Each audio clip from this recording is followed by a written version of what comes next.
Hey, you're listening to the Intentional Documentary podcast. So glad to have you. Around here, I'm gushing over the stories behind the pictures that we freaking love of our own lives. You know, the ones we hold as high value and iconic, because this is where photography meets real life. I'm your host, Marie Moss, and I believe that the best way to approach your photography is through your lens, your way. Through insightful conversations with photographers, I'll explore preserving life with your camera and using what lights you up to grow your brand. Let's get started.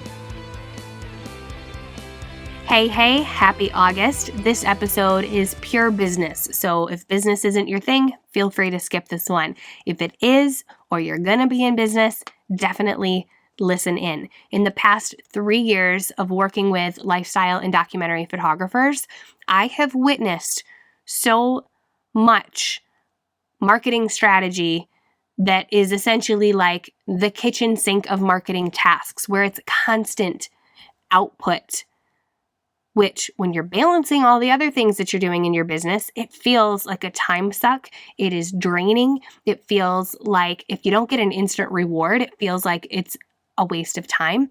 I've seen all of it. So in my past 3 years of working with photographers, not just on marketing, but specifically in helping you uncover the stories that you have inside of you that are going to connect you with your potential dreamies, I've seen this disappointment around, I'm putting so much into my business and it's just, I'm not getting clients. So I wanted to bring on my friend, and I don't say that lightly, my friend Kyla Roma.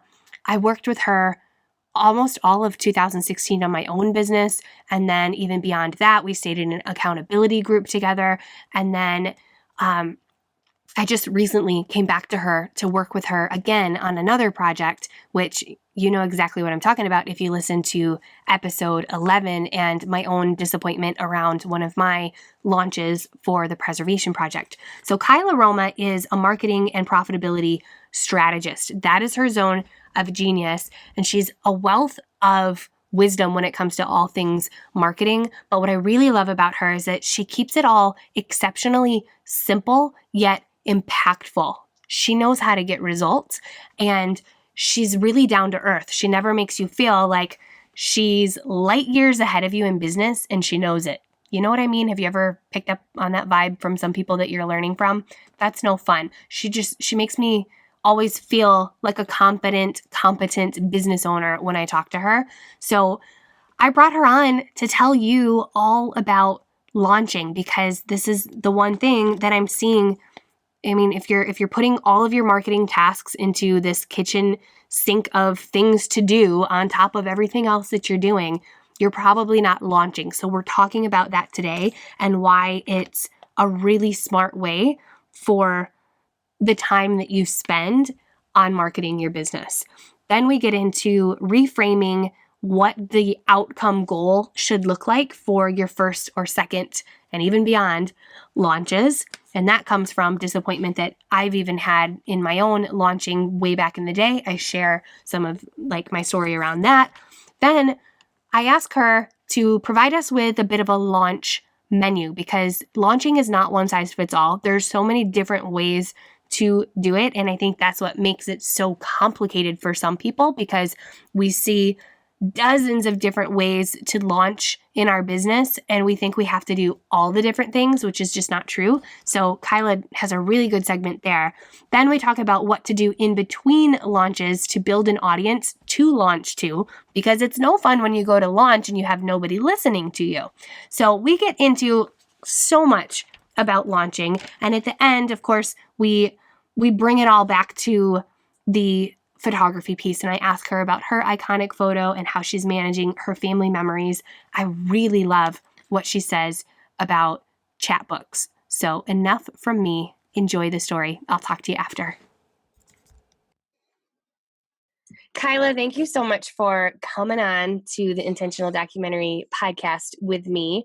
You have been such a role model in just the strategy sense, but more than that, just as a friend and all the other good things. But really, like in my business, you have helped me like step outside of my business and look at my business from the outside. And I always tell people that there's this question that you have said that has stuck with me. That's when I'm thinking about a problem or just overthinking or overcomplicating, and you're like, is that a fact or a feeling? And I swear that comes back to me like every single time that I have an issue. So I wanted to bring you on here because I feel like my audience needs a dose of Kyla, and the fact that they, I believe, are throwing so much of their heart into their business and trying to just communicate the value of the photos that we're creating, and they're hoping for the best when it comes to getting clients, but they struggle at that point. They feel like their marketing isn't enough, and then sometimes it's not that it's not enough, but it's that they believe nobody wants to pay my prices, or everybody says I'm too expensive, or whatever the case may be. And to me, that is just big red neon flashing lights of, is that a fact or a feeling? So I wanted to talk through some of this stuff, and I'm going to shut up and just say welcome and hi. Thank you so much for having me. I really appreciate that. I'm so excited to be here with you and with your community. I think the world just needs more really heartfelt people and heartfelt business owners in it. So that the more, but I know we have a rough time of it sometimes. So the more that I can do to help out, the more that all the better. Yeah. So let's start there. Let's talk about like who you are and what your background is and where you're at today. Absolutely. So yeah, I'm Kyla Roma, and I am a marketing and profitability strategist. I work with entrepreneurs of all shapes and sizes. I've been self-employed for the last 8 years, coming on 9 years now, and I started out as a web designer. I found that being a service-based business owner and trying to get the word out about what I do and find a way to do that profitably and to price my work and to do all never mind the admin in my business and working on my business. I just found it so time intensive, so energetically draining, that I really I felt like there had to be a better way, and there had to be a way to figure this out. So I got really fascinated with that question. My background before that was in entertainment marketing in a corporate setting. So I have a formal marketing background, and I really wanted to, bring those skills to bear and bring that perspective into my business. But I'm a minimalist myself. I want to keep things really effective. I want to put my time and energy into things that get me results. And really I fell in love with business through trying to figure that out and figure out systems and organization. And it led me down the path of becoming a marketing strategist, dropping the web design part out of what I did and focusing in on there. And I've been doing that for almost 4 years now, and it's just been so much fun. I've been able to, I went from being a web designer to being a strategist. I thought all of my clients would come with me because I was doing so many marketing things for them, and none of them came with me. I had 0 clients when I started out. And it was really scary. My husband and I needed my income. It was not a hobby. And I went from having no clients to being fully booked within 3 months. And I've been able to build a consistent 6-figure income. We've been able to start our family, and it's just really business has been a wonderful part of my life, and I'm really, really passionate about really at the end of the day helping service-based business owners especially figure out a way to get their business to treat them as well as they treat their customers. Yeah. Because oftentimes, we care so much, we put so much heart into what we're doing and into being of service to our customers, but our businesses treat us pretty badly. So I really want to help to flip that around. Yeah. And what I love about you, for those of you listening, is Kyla to me has always felt like someone who's really relatable. There's a lot of times where I'm listening to different podcasts from big time people who are teaching marketing and online businessy types of things, and a lot of other people who I've had input from. Their situations are a lot different. Like maybe they don't have kids or a family, or they have big teams, for example, or it's just plain and simple that they're much more experienced and further along in their journey. And I love that you are working at home and your husband's working at home with you, and you guys have your little guy who's almost one. So yeah, I just wanted to point that out too. You're not like somebody who feels like so out of reach. You know what I mean? Thank you so much. I appreciate that. Yeah, absolutely. No, I'm not Beyonce. Yeah, that's exactly how it feels. I love that.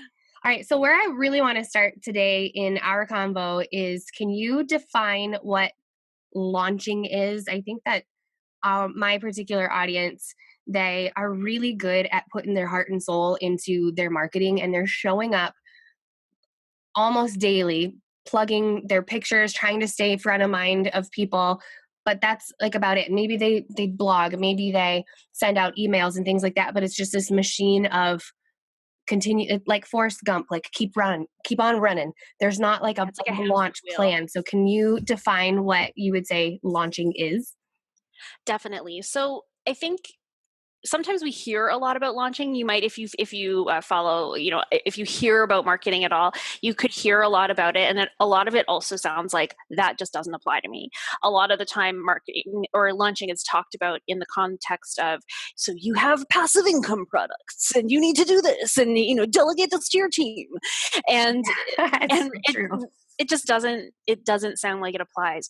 But at its core, what launching is it's drawing attention to a specific offer. So maybe one of your packages, for example, it's drawing attention to a specific offer from a certain date to a certain date. So it's focusing your time and your energy and your effort. So instead of putting out a huge amount of effort across all of those different places that you feel like you need to be, through Facebook or Instagram or all those different places, your blog, that kind of thing. It's about focusing your energy and trying to generate some real excitement and some movement, and then eventually getting people to buy through some of those channels. So saying, for the next 2 weeks, I'm going to really put in some time and energy into these channels to generate some real excitement. And it's going to be, I know what I'm going to talk about. I know that it's going to tie back to a specific product that I have, but we're not going to do it in a way where it feels like an infomercial. It's just kind of being on topic, being more present than normal, and trying to generate a higher level of excitement, with it all leading back to an offer. So I think if you're doing it, ideally, it's going to take a little bit of time and energy, absolutely, but it actually makes your business a little bit, it makes things easier, or it should, I think. We're putting in that time and energy, attracting more people into your business, and then being able to present them with an offer. So you know that you're making the most of your time and your energy, instead of feeling like you're just constantly putting out a huge amount of content across all different platforms, or honestly, not doing that because you know that that's what you're supposed to be doing and it feels unmanageable. So you just don't even try. Yeah, I remember one of our calls together, we were talking about spinning all these different plates, because I have a pretty large business model. I've got a lot of different offerings, and it was really easy for me to be like, all right, I'm going to work on this, and then I'm going to work on this, and a little bit on this. And so what you're saying about like putting all that energy out there, I remember on that call, you were like, if you're trying to put all your energy on all these different plates, like they're not moving very far. But if you just put all your energy on this one thing, then it's going to move like really far. And that like made a really big shift in how I was thinking. And I think how it applies here, especially to our listeners, is that they can market in seasons. So that way it's not something they have to do every day and then feel guilty when they didn't show up to do that. And it's Absolutely. more like they're going to commit to from this time period to this time period. So maybe some of your other things fall off. Maybe you're not like really Absolutely, they on should. editing during that time. Like you Yeah. actually like you literally like manage your time to make this fit. You schedule it. Absolutely. Yeah. And you should, I think that that's really important, that the idea isn't that you have, you have your normal way of doing business. And then what you do, so you've got a full plate and then you add, just to continue this plate metaphor, you have a full Yeah. plate and then we're going to just stack a whole bunch more on top of it and you just make it work. That is not the idea. You absolutely should say, if you're working, like you are at your full capacity, that means that you need to take some other stuff off of your plate for a little while. You need to set aside, say you're maybe not going to do your editing, or that you have a break between, between some shoots, so that you can actually put an out of office thing, like an out of office reminder or autoresponder on your email. You can like literally turn your phone off if you want to be real crazy, order food in or make some food ahead. And even if you just do 2 days of focused work on just on your marketing, that makes an impact. And I think that muscle of, I think there's a lot of talk out there about how we have to balance it all and really, have everything working for us all the time. And that if we're not moving forward on all of these different fronts, that we're failing it somehow. And I really think that the only people that works for is people who have large teams. And and it's just not realistic for how many small businesses work for most. So I think being intentionally unbalanced, really focusing in on we're doing, a couple key things at a time and then switching it up can be really, really powerful. Yeah, I agree. What would you say it could be a downside of launching? A downside of launching would be that it takes, it takes time and energy, and it's a new skill. So it's something that you when you start out, it's going to feel awkward. It's going to feel awkward. And it takes time to figure out your way of doing it. So the way that I like to approach it is to think about, what are a couple of things that I could do that I would feel good about? I know that I can put kind of more time and energy into maybe my email list, and then into like sending some stuff out to my email list and to Instagram, and just start with those two things and just being a little bit more intentional around those things and see how it works. See what your experiment gets you in terms of results. So I think that the downside of it, though, is that it's definitely a new skill. So you're going to you're going to feel like you're learning. You're going to feel like you're making it up. Like this isn't going to work. You may not get the results that you would love to have the first couple times that you do it. But the important part that I think is, or that I found for myself and for my clients, is that if you try, you try your first time, you get your results, that gives you more information to act on. Next time you try, you improve 10%, 20%. Awesome. Gives you more data. You do that a few times and all of a sudden you have improved massively and you're getting much better results. So the way that I try to think about it, and I try to help people think about it, is that I think we put pressure on ourselves to do it once and do it perfectly. And that if we don't execute it perfectly right out of the gate, we don't make like thousands and thousands of dollars from, let's say we don't get emails from, 15 people. We don't get emails from 150 people back saying like, yes, give me your money or give me my money. Yeah. Then we feel like we've somehow failed. But really, I think the mark of doing this successfully is that after you finish, you go, I learned something, I'm going to do it again. And you schedule the next one, not right away, but maybe 2 months down the line. And I think that that's the real difference. It's that muscle and the repetition that is really what makes it's what separates, I think, businesses that can be really successful and thrive in the long term from ones that, where you just feel frustrated and your bank account levels off and you go quiet. Gosh, I love that. There's so many good points in there. Absolutely, it's a muscle. I wish that somebody would have said to me in the beginning that I heard all about launching, and I dove right in and did all my launchy activities, and I created this belief in my head that it has to be these certain steps and I have to do them all. And if I missed my mark with one of those earlier steps, it was my whole energy was just, it sank because I thought I was failing. And then I felt like my end result's not going to turn out how I want it to. So what's the point of even continuing? But I've got to continue. And so just making that like your first goals, to just create those first like couple or a few things that you're going to do so that you have something to measure, and just to feel if you like doing whatever approach that is like, I wish that somebody would have framed it that way for me in the beginning, you know? Absolutely. Yeah, absolutely. And I think it's tough because a lot of the people who are teaching marketing and who are teaching launching, like you're saying, they have huge teams and they also have huge businesses that they built over 10 years ago. Yeah. And in 2008, it was really, like, genuinely, it was easier to get through. Yeah. There were fewer people who were trying to, reach people. You could do some of these really simple, these more simple techniques and get, hundreds and hundreds and hundreds of people. So I Mhm. think if from coming from that mindset, even though I'm sure, they're current and they're doing everything now, you end up having, like, I think, a huge backload of goodwill and of subscribers that you can really rely on. Whereas the Mhm. rest of us are out here and we're really working a lot harder for the subscribers that we get. Yeah. And by subscribers, I really mean like potential customers, like people Mhm. following us on Instagram, the people who are our ideal kinds of clients, who see us and think, oh my gosh, I need to work with them. Mhm. Yeah, I agree.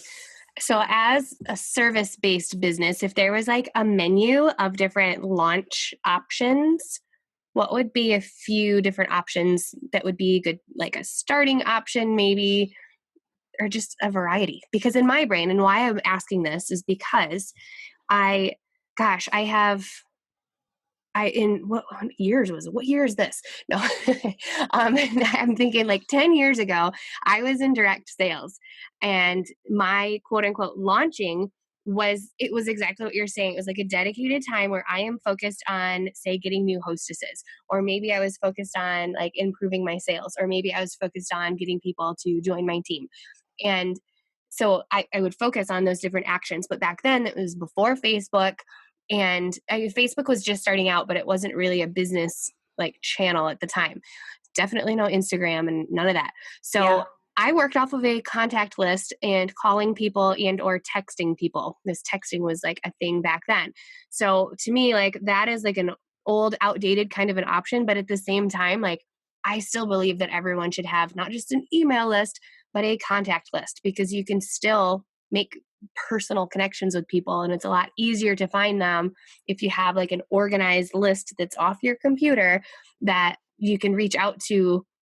Like you can find the person really quickly rather than going through, okay, all of my fans, let's pick one random person and contact. So anyway, when I got into this online business world, so then like I did photography for a few years, and to me like that was just direct marketing still. Like I was reaching out when I was building my business. But then when I shifted to Fearless and Framed, my launch mindset changed. And I thought, I was like, I have to have like this many pieces of like mindset, like getting people like on the topic types of content. Then I have to have a webinar, and I have to have like 27 different emails to just launch this different thing. And it became so big that it was not sustainable for me, because it was just so much work. So can you like break down like maybe some of your minimalistic marketing approaches versus like some more intense stuff? Absolutely. Yeah, absolutely. So I think what I really like or what I try to start with is looking at, what actually works in your business. So all of us have information from our customers. We have the types of content that we share that gets more engagement than other things.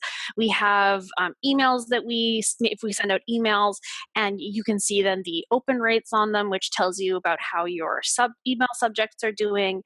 If you do already let people know about your work, you have the way that those emails are written, and what those click rates are for people taking action on them. So we have more, I think, more data, more information on what works in our business than we give ourselves credit for. So oftentimes I think it feels like you're starting from scratch. It feels like you're inventing things. But I like to look at what information do you have on the ground in your business to start off with. That, I think, can give you a really good jumping off point to say, okay, well, I know that for me, maybe if you think about the way that you love to communicate, for example, like Marie, you love, having conversations with people and going deep. So this type of a podcast format is really great for you. But if somebody's not into that, if that's not how they shine, then that's not a great idea for them. So I think knowing yourself, understanding what that self-knowledge is a really crucial part. So anything else that I say, if it feels like that's not for me, oh, that would be the worst. Like when you were talking about phoning people up directly, I could feel my chest tightening. And I love talking to people, but the idea of like, I was like, oh no, Cold oh no, calling. oh no, Mm-hmm. oh no, I wanted to hide under my desk. Yeah. So for me, people would be able to smell that when I spoke to them. Mm-hmm. Yeah. Right. Yeah. So I would have to, I'd have to get comfortable with that before it would probably work. That's all to say, know yourself, know the way that you love to communicate, know where, if you love directing people when you're behind the camera, well, then maybe teaching a workshop could be a good thing for you. If you love connecting with people on social media and you love having conversations and starting conversations around, around the values that are behind your work and engaging with your customers that way, then maybe Instagram and really getting, looking at what kinds of things could be helpful there.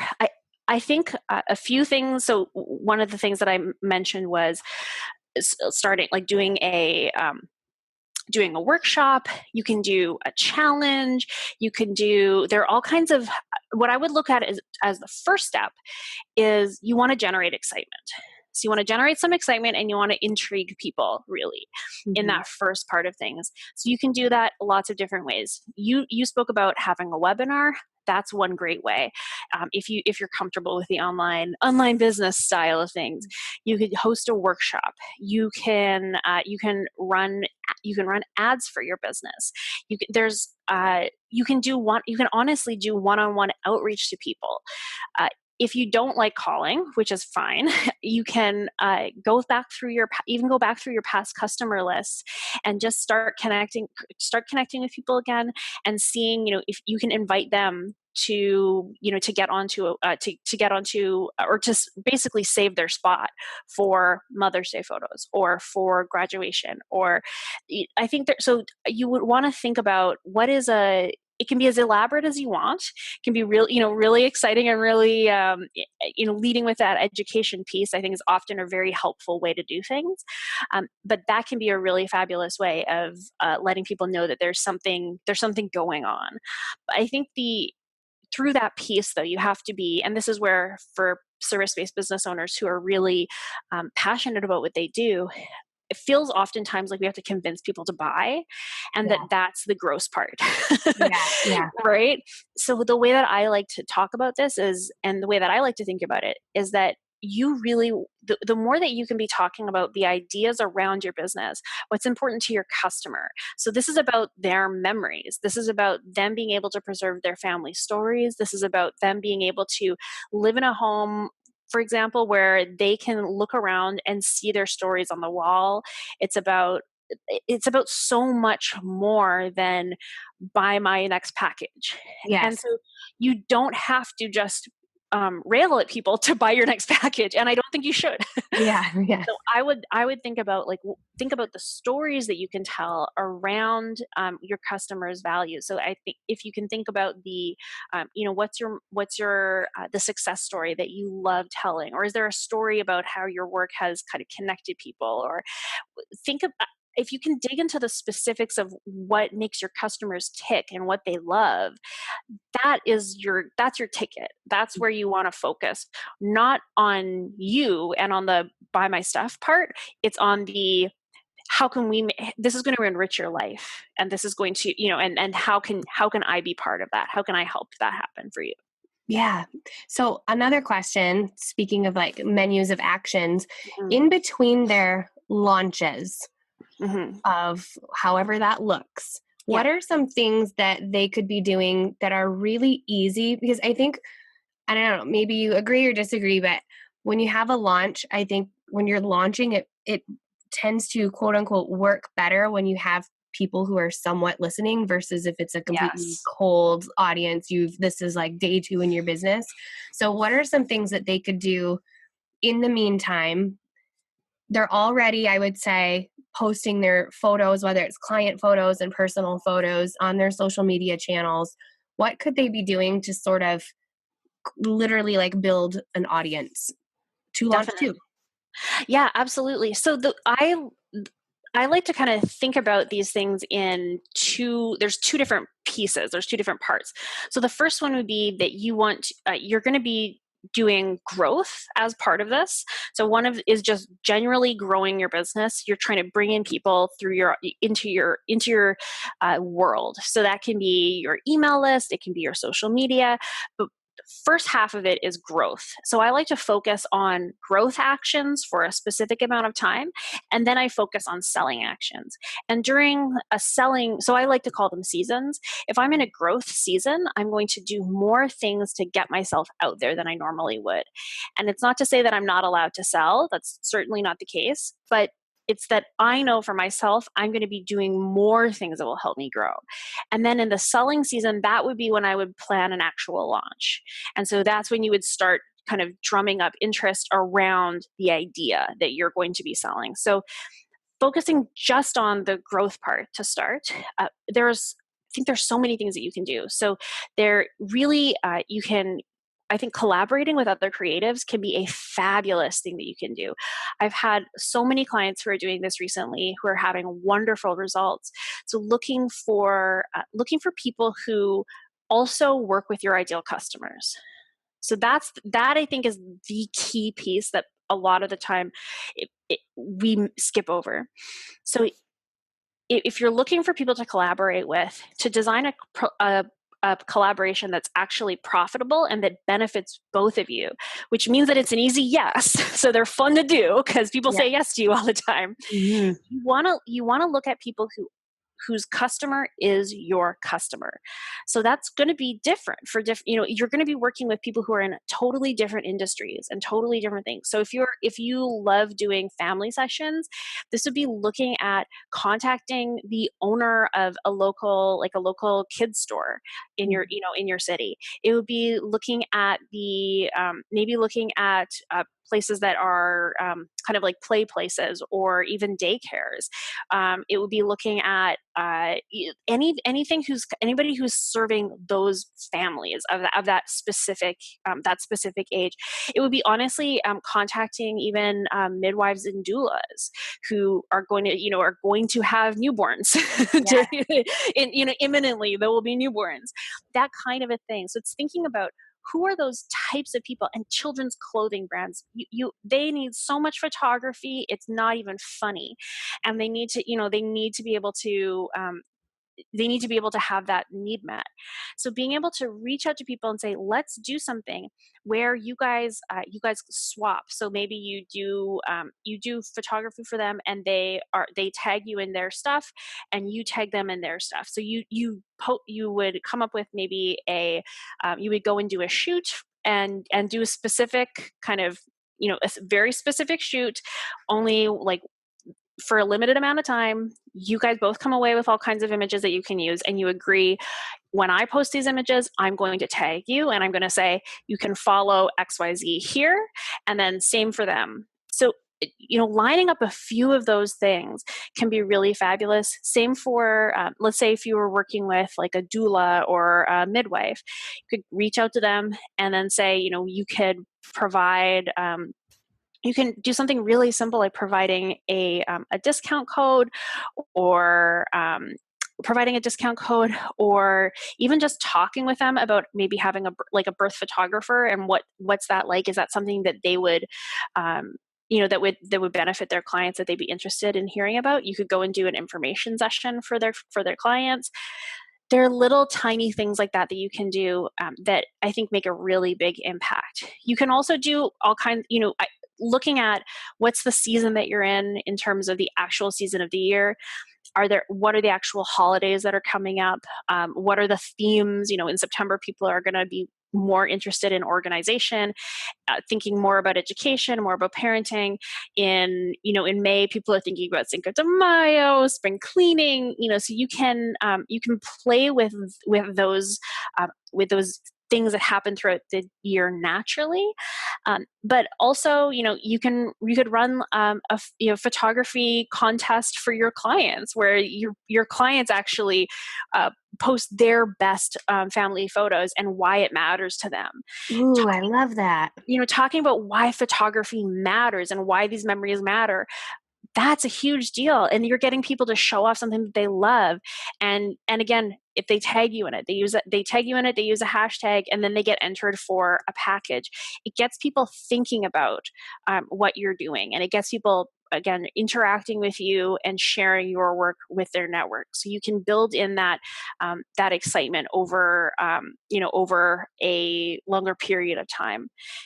Other things, really simple, like really quick ones, would be contacting informational resources that your clients are using. So if you're working with families, or if you're working with grads, you could look at writing writing tips or writing a resource for them on a website that is going to be a place that they'd look.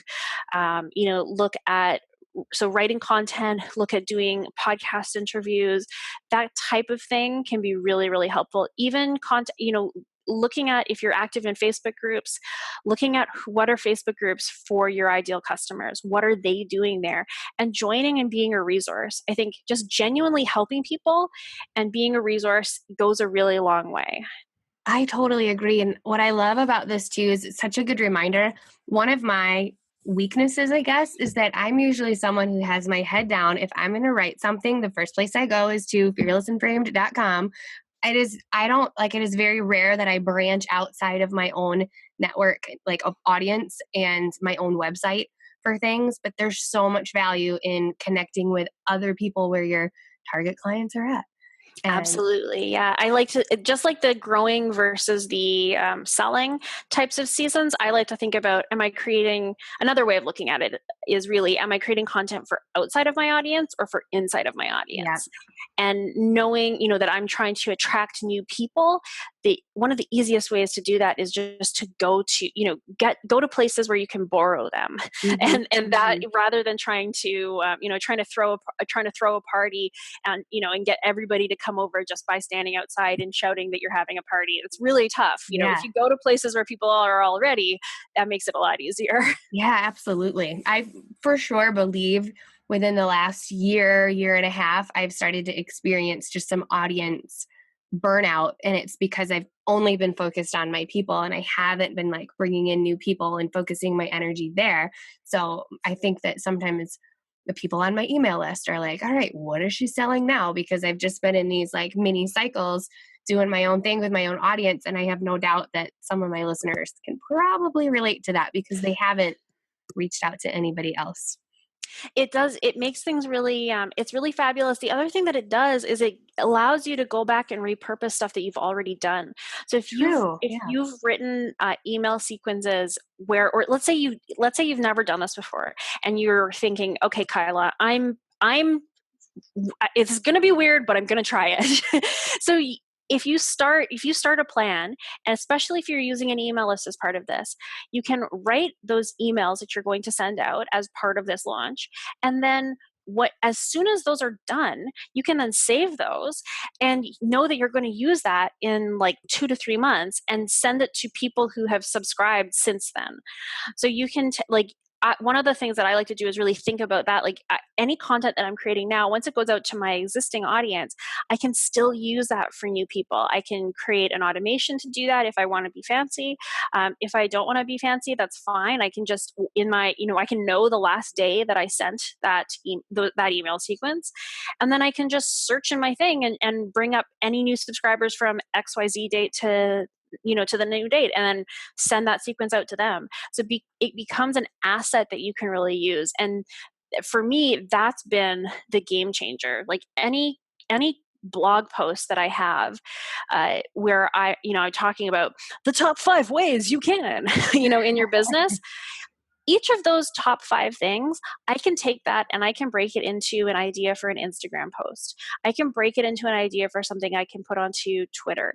I could talk about that in my actual in my coaching program with my clients.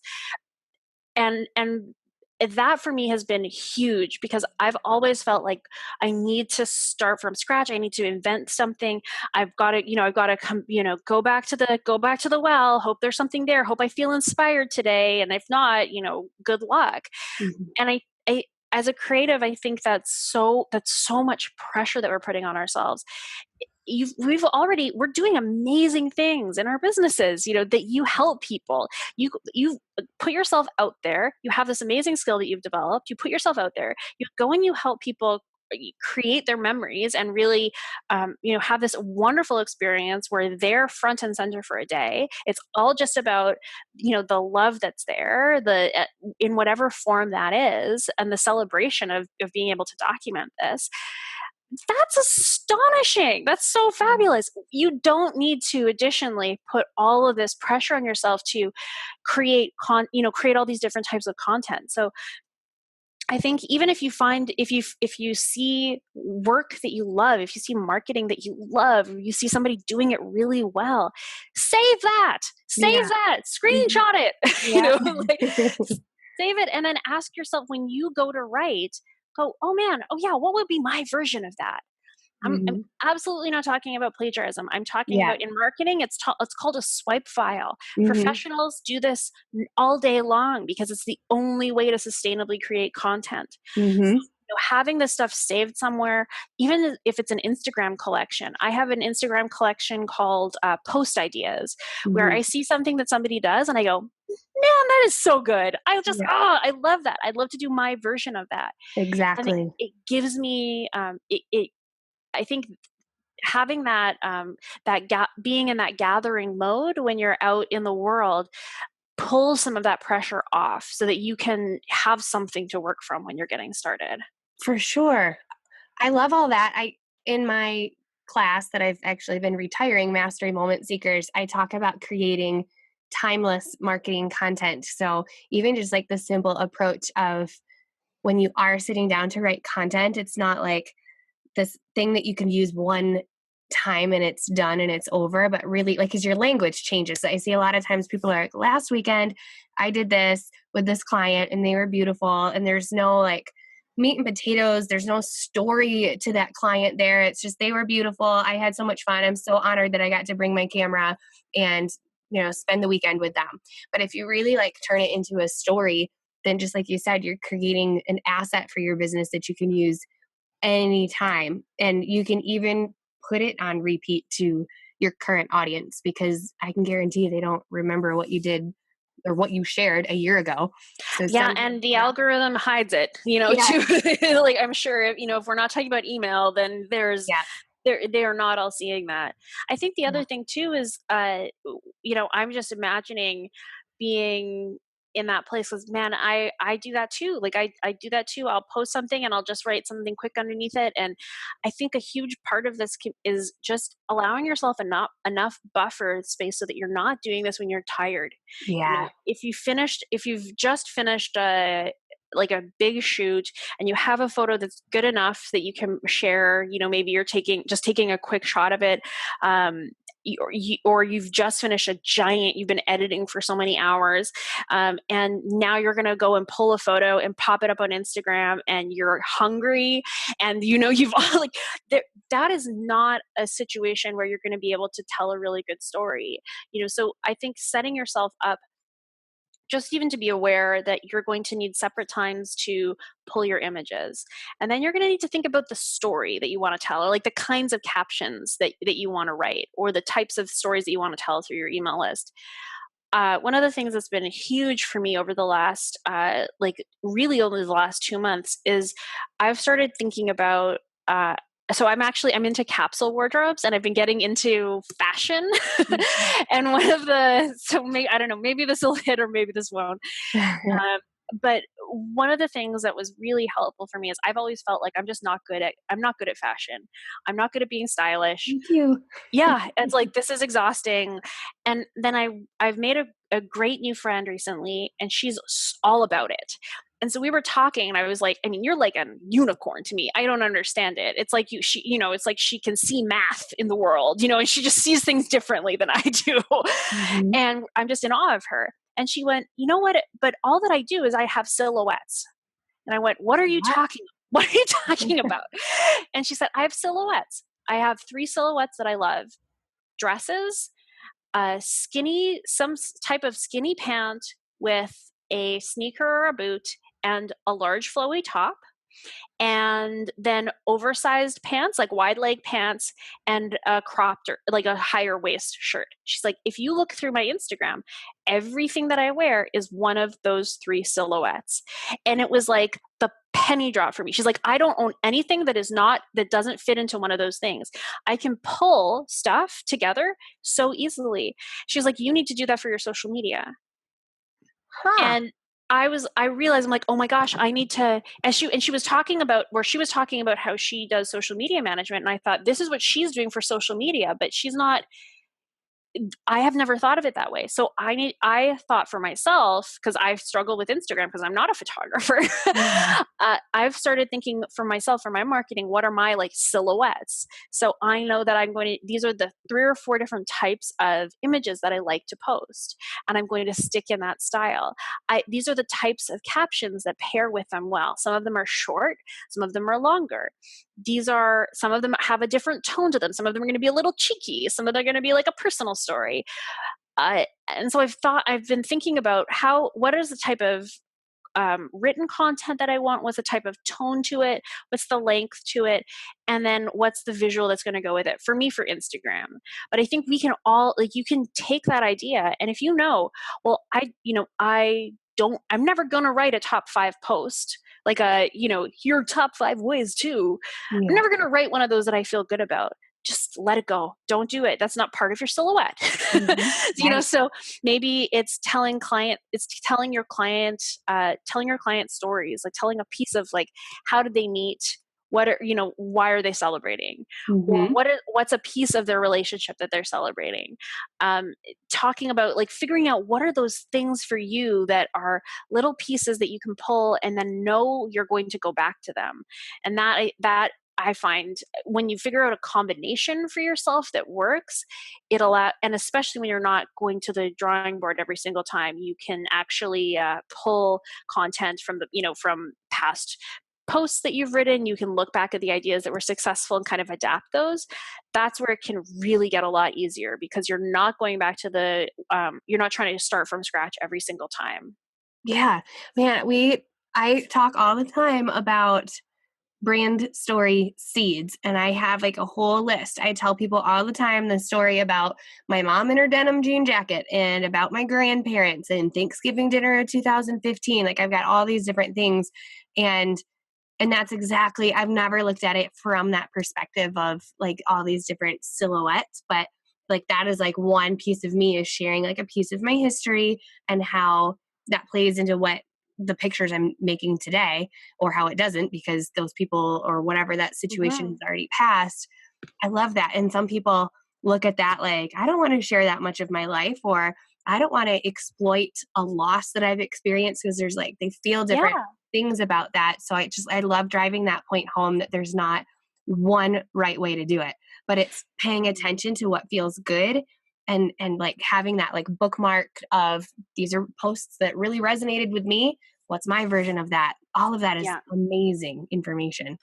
Oh, thank you so much. I think, I call them sometimes brand big sisters. So Ah, yeah. going and finding some other photographers who teach in a style that resonates with you, or that talk in a way that resonates with you. I think that can be really, really crucial. So finding some of those people that you can look up to and see, oh, I really Yeah. like how they share. I like the kinds of things that they share. That I think is a really helpful first step, because it's really difficult to do this stuff and feel like you're succeeding at it if you don't have a model of what that looks like. I think that can be a really helpful jumping off point. Yeah, that's so true. All right, one more marketing question. I'd love to know if someone is launching and they're feeling like they're not getting like really any results. Everything is just kind of like falling flat.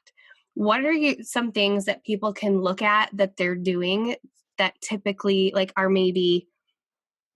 off? Like, so in my brain, it's like maybe it's just the way that they communicate. Like I think that I think that copywriting is such a good skill for every single business owner. And I see a lot of people like really trying to put their offers out there. But I look at them and I'm like, this could be so much stronger if this was just worded a little bit differently. Like, what are some things that you see inside of the launchy stuff that may be preventing their launch from being as good as it could be? I think, yeah, absolutely. Copywriting is a crucial skill that can be it can be so, it's one of those that I think sometimes we feel like, oh, I'm not a writer, I'm not, and if you can put time and energy into honing that skill, it's only going to serve you. It's only going to serve you better. So really looking at copywriting and what that is, and how, how to do it well. I think that is a huge asset to be able to have.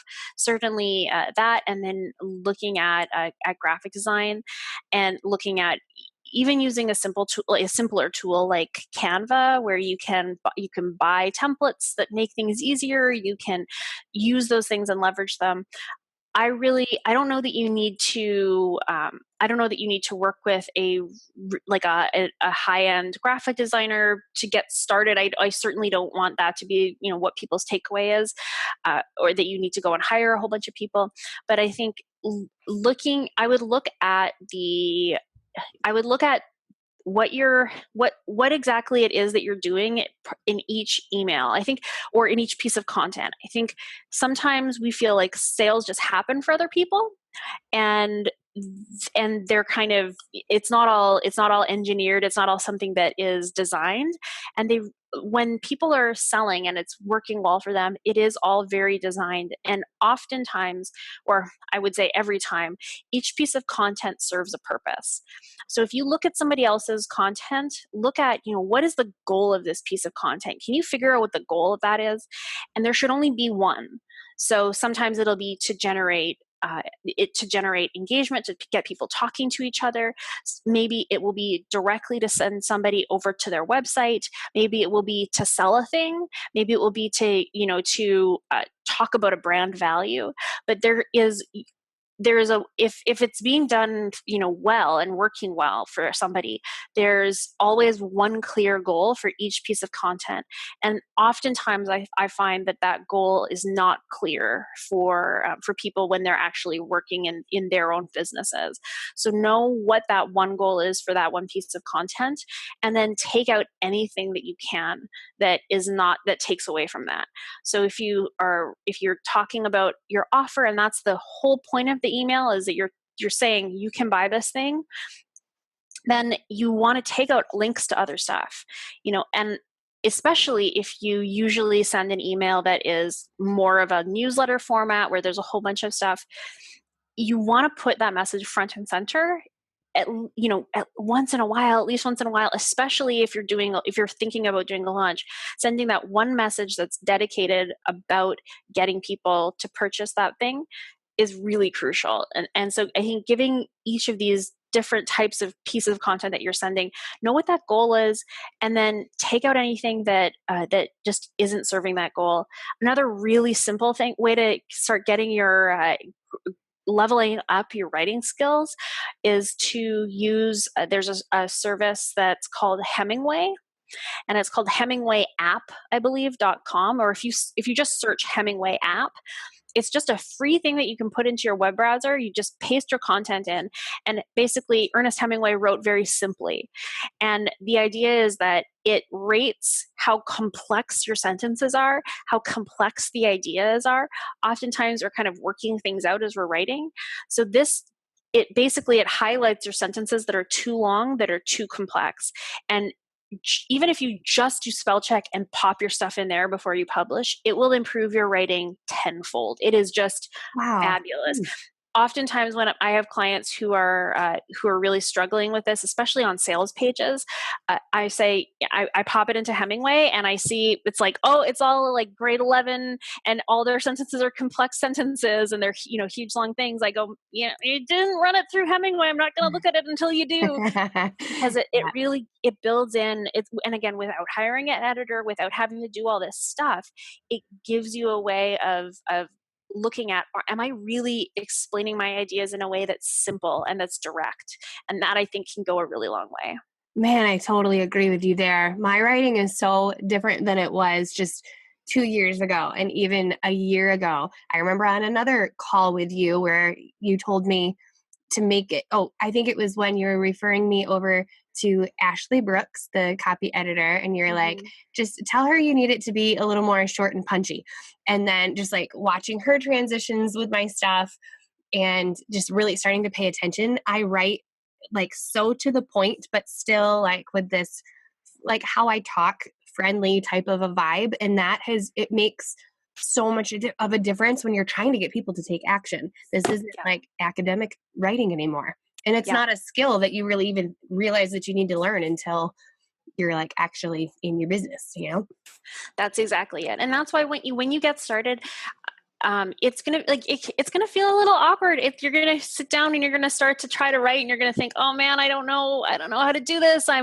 And what I would more than anything, what I would say is that's a good thing, right? That's learning. That's where learning happens. It doesn't mean you need to go and buy a thing. It doesn't mean that you're not doing it right. It just means that you're learning. So Yeah. when you get started, just be open to it being a little bit awkward, and really, if you even just work on this for 15 minutes a day. I think, if anything else, if nothing else, I would say put the time in little tiny pieces, and start building these muscles up. You're not going to be the best copywriter in the world even when you get started. You're not going to have all of these skills, but Marie and I don't either. Yeah. And we certainly didn't when we started. And you don't have to be perfect. You don't have to be perfect at it for it to work. It's just a matter of looking at what is working for you and then stepping a little bit more in that direction, than doing it again and doing it again. So I would really want to make sure that people don't feel like they have to be perfect at this and they have to be an expert to get started. There's just, we're geeks about it. We love the Yeah. details of it. And so you can, but you absolutely can get started, and just start from where you are. It's enough. The time and energy that you have right now, it's enough. Yeah. And going back to that point about like with launching, same thing with writing, it's a muscle. Like I was saying, like I Mhm. sucked 2 years ago and I'm getting better. I'm still not perfect because I'm not a copywriter, just like you said.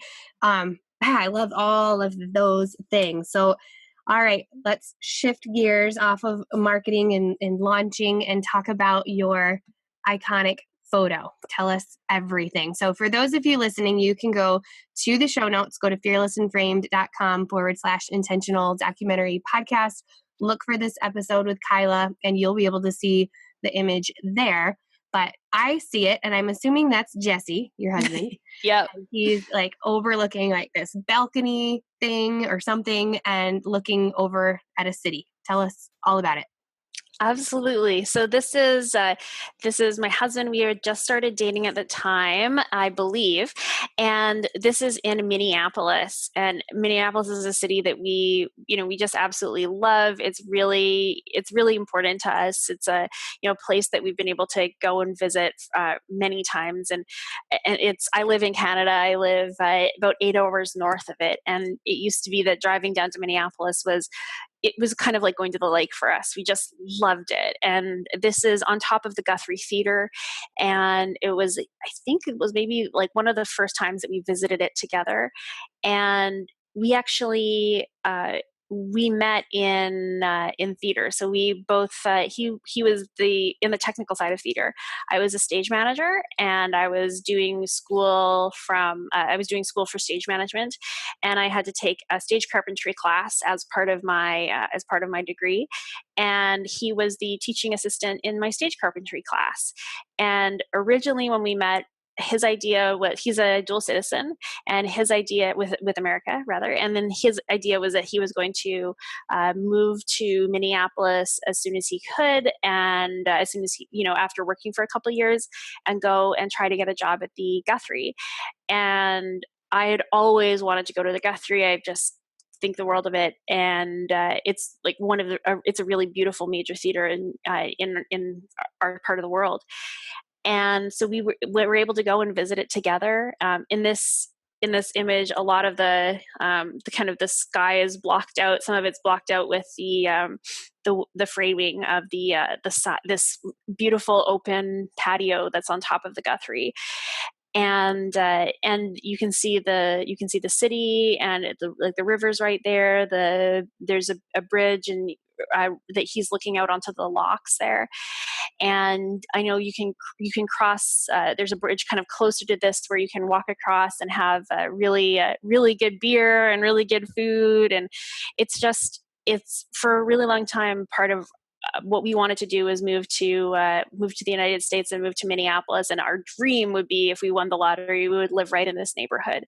And it was just a wonderful trip together. And it's an image that I feel like we don't know what's in front of us. And we've been together for now, we've been together for, I think, 14 years this year.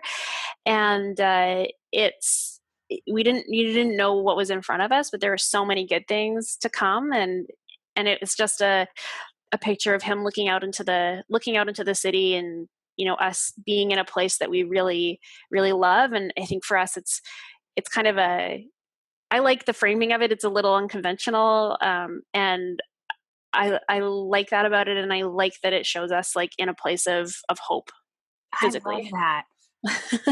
It reminds me that Dave and I went on this road trip in 2008 where we went to Las Vegas and back from his house in Ontario and to Vegas in a different way on the way back. And so everything that you're describing, even though the trips are so different, I just remember that was a time that we connected on our future. Like that was sort of like the buzz in the air. And so I can feel that through your words. So I really love that. How are you, now that you have this almost 1-year-old, you two have been together, like you said, 14 years. How are you managing your family memories? This has been a real struggle for me, honestly. I've been trying to figure out a way to manage especially my photos that would feel good to me. Oh gosh, the size of my iPhoto library, it's terrifying. Yeah. And you're not even a photographer. No, exactly. And so I'd been in iPhoto for a really long time, and I was finding it very difficult to even open, like it would open and crash. And it was really upsetting because I was really scared of losing my photos. I've started using, this is like a technical answer, but like basically I've started using the iCloud service now. And because I'm a civilian, it's not a photographer. I find that that actually has sped things up and made it so that I can look at my photos again and I can use them. So that has been huge for me. And one of the other things that's been, so I'm using that to be able to kind of access them and see what I've got.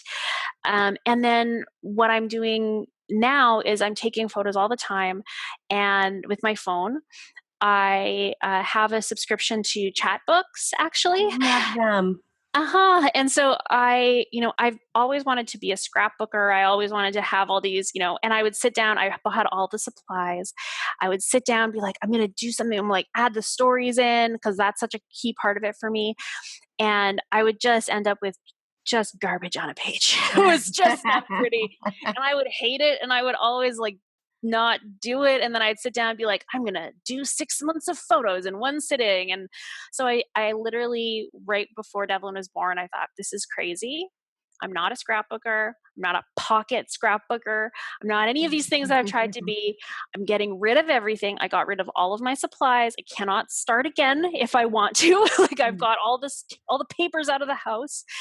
And I started a chapbook subscription. And so I get those, I get one book a month is how I kind of put the photos into it. I call it down to one book a month, and then order it, and it comes in the mail. I have actually just like vellum paper or printer paper that's cut out to be a little bit larger than the size of the page.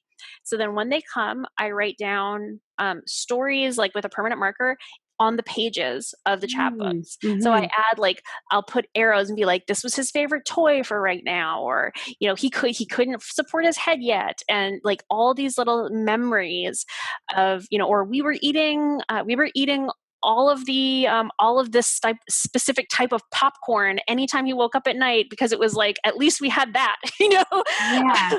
And so I add those little memories into it, and then I basically use the paper as blotting paper, because no matter what type of pen I use, it always bleeds, and so it'll mess up the book. So I just slide those in and then turn to the next page and keep on writing. Oh, And okay. and so then after they dry for a couple hours, then you can take them out safely. And I've used all of the. Don't message me about the type of pen to use. I've tried it. But that for me has been really fun. So now I can look back, and for each month of his life, I have a little memory book with the photos. They all arrive beautifully, and then I add in the memories, and it feels for me like I'm really capturing this moment in our life really, really fully, and it's been feeling really good. Oh, that is fun. So you don't get, so I think Chatbooks has a couple different offerings. Mhm. So, because I think that you can have, like, say, they can pull from your Instagram or Facebook feed and there's captions. So you're not Mhm. doing that, right? Nope, I Me don't want neither. to do I that. haven't even tried that, but Yeah, you can do it. So much of all of my social media is my business, basically. yeah. So Mhm. I don't share enough with the captions where it would make a big enough difference, I think. And I think it would put pressure on me to start posting a lot more to use that. And actually, part of the fun for me is being able to see the handwriting. I think Yes. when I'm 80, I want to be able to look back and see the handwriting, and that for me is a big part of it. This is my middle ground between the fantasy scrapbooker self that I have and who I actually am. So that's why for me the writing is an important part of it. Yeah, I agree. I was in episode number 4, I was talking about how my grandma was a journaler and she would write poems, she would write little stories, but there was always something in there for all of us. She wrote about marriage, she wrote about her mom, she wrote about all of her kids and grandkids. And there's only one copy of that book. So I have photocopies of the pages that pertain to me, and it's so cool to have that, to have her Oh, handwriting. So I love that you're combining technology and just this like classic tradition of just handwriting. it's So really fun, beautiful. and it's easy because you can just swipe for the photo. So when my you know Yeah. when my little guy is falling asleep, or if I'm up in the middle of the night with him, I can really easily just go into swiping mode, and it makes life a lot easier. Yeah. Yeah. Do you try to like wait until you have like a certain amount of pictures, or do you have it like on a routine? All right, every 3 months I'm doing this, or how's that I working? had tried to have a routine for it. I had tried to do it monthly, and I was getting really stressed about it. So now Yeah. I don't have a routine for it, and I do it when I feel like I want to, and I trust that I will want to, every few months. I right now he is 11 months old right now, and I'm working on the book from when he was 7 months old. So I'm still like it's not like I do this every 20 minutes or anything, but it's again, I'm trying to just do it in a way where it's something that I can really have fun with. I like to work. I know that I'm not a marathoner, I'm a sprinter. So whatever it is that I'm pointing myself at, if I try to do a little bit every day, I will want to, like, it'll make me want to set myself on fire. Like Yes. I like it just, I can do it for a certain amount of time, but then it just becomes such a pain. So for me, I like to focus a little tiny pieces of time, kind of, and instead of doing little tiny pieces of time over a long time, I want to do like an afternoon, and then, Yes. you know, have a nice cup of tea, have the music playing, and like have it be a little experience, put a bow on it, come back to it at another time. Oh, beautiful. Well, thank you so much for this. Can you tell everyone where we can find you? Absolutely. You can come over to KylaRoma.com. And then I'm also on Instagram at Kyla Roma. I'm at Kyla Roma on basically all social media, but KylaRoma.com is the best place to find me. I also do coaching for marketing coaching and profitability coaching. So I have a program there, and I am putting all kinds of awesome free content together right now. So if you sign up for my email list at KylaRoma.com, you get it there. Yeah, and you have some of the best posts on your site. They're so easy to read, easy to digest, and actionable. So you guys got to go check it out. Thank you so much. Thank you. Whew, that was so much, wasn't it? I want to conclude with helping you figure out what to do next with all of this information, because let's face it, this information is no use to you if it just sits there. We got to put it into action. So I want you to grab a piece of paper, and on the left side, write growth season, and on the right side, write selling season. So go ahead and list out all of the ideas you have around growing your business on that left side. So what does that mean? That means all of the things that you could do to grow your audience, your Instagram following, your subscribers. The key here is to not just think of, okay, I'm just going to grow my numbers, because it's no use growing your numbers if they're not people who are really aligned with your business. So just be mindful of that. I'm not saying grow your numbers for the sake of growing your numbers, but what are the things you could do to bring more people into your network? That could be a 3, 5, or 7-day photo challenge. It could be collaborations like Kyla was talking about inside of our episode. It could be one of my favorites, which is beginner level photography workshops. And that, if you go to profitablephotographyworkshops.com, I'll teach you exactly how to do this in the best way possible. And then it could be a PDF or some sort of piece of education that grows your email list. All the different things that you come up with. The contest idea, I loved that one. All those things put on the left side. On the right side, now list out all of the different offerings you have in your business. What are you selling? So that could be your session packages. Maybe that's a day in the life, a half day, 1 hour, whatever. It could be your print products. It could be your seasonal promotions. It could be your beginner level photography workshop, or maybe it's a workshop for photographers, or your membership site, or whatever it is, your mentoring services. Put all of that on the right side. So now that you've got it all out of your head, look at both of those lists and pick one thing for each side that feels fun for you. And I'd really like to see them somewhat blend together. Like, for example, I don't believe that a challenge necessarily pairs best with selling your service after that, like your photo session. I think that doing something like a beginner level photography workshop, or the contest, or collaborations, those types of things do really well with selling your service. Like a challenge idea, that would be really great if you're selling some sort of education with you after that. So that could be a workshop or a mentoring service, things like that. Does that make sense? Just try to envision the natural flow of where people are starting and where they're going to end up. Where they end up, are they in a perfect position to then sell to them whatever it is that you're going to sell? Think about it in those terms. So once you do all of that, I know it might still sound really complicated, and you're more than welcome to reach out to me on Instagram, or I'm sure Kyla would love to hear from you as well, and then put it on a calendar. Okay, that's the next thing. And then finally, start thinking of the stories you can tell throughout both the growth season and the selling season to make everything just blend together beautifully and get you results. I'll talk to you next time. Thank you for listening. If you've got a quick sec, leave a review. Utilize that space to let me know what spoke to you out of today's episode, what questions were sparked from you. Every single time that I hear from you, you spark ideas in me that I put right back into the podcast for you. So it's win-win, right? You can always hit me up over on Instagram at fearlessandframed is my handle. And as always, you can go to fearlessandframed.com/intentional documentary podcast for this episode's show notes, and any mini mags and past show notes. All the goodness is over there. And until next time, what are you going to preserve next? Talk to you soon.